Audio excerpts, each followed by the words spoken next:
chaps, Rob Parsons here, editor of the Northern Agenda daily email newsletter, and as we enter 2023, like any self-respecting politics nerd, I'm already looking forward to this year's local elections on May the 4th.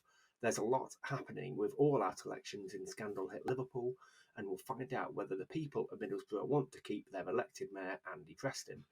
But actually, for those going to polling stations, the experience of voting will feel quite different.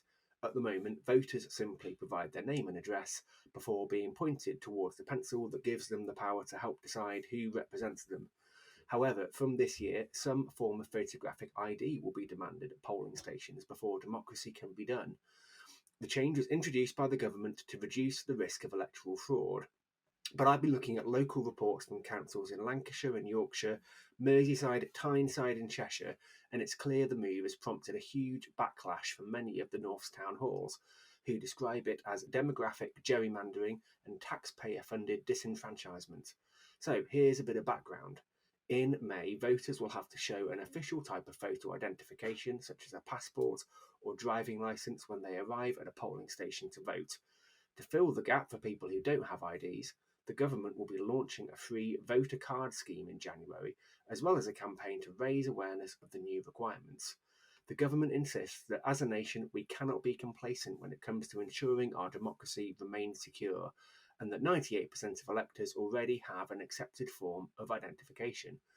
But a major cause for opposition is the belief that voter fraud is actually nowhere near a big enough problem to justify this change. According to the fact-checking service Full Fact, in elections between 2010 and 2018, across the whole country, just 181 people have been accused of impersonating someone else at a polling station. Most accusations resulted in no further action. Meanwhile, during a 2019 trial of voter ID in 10 parts of the country, a much larger number of people, 740, didn't return to cast a vote after being turned away from polling stations. Another issue is that local leaders say they still don't have all the information they need to make the changes, and that with less than 5 months to go, there's not enough time for a proper public awareness campaign. Town halls, many of whom are bracing themselves for fresh austerity cuts, will also have to process applications for voter authority certificates, get extra equipment for polling stations, and additional polling clerks for election day itself. As an example, in North Tyneside, the council expects to be able to get this money back from government, but will have to spend between £41,000 and £58,000 on letters to all residents publicising the new arrangements. But the biggest complaint is that by putting an extra barrier between voters and their democratic rights, voters who are younger, on lower incomes or from minority backgrounds could be put off taking part.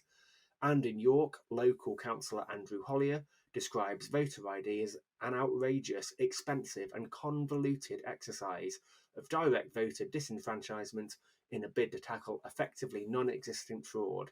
He adds, the changes will clearly most directly affect younger, low-income, homeless, LGBT plus and young people, hardly known as supporters of the Conservative Party. There are some in the north who defend the changes, but looking across the region, there's a pretty clear view that the government is overriding the wishes of our town halls to bring this controversial measure into force. And if you want to hear more about stories like this, sign up to the Northern Agenda newsletter at www.thenorthernagenda.co.uk.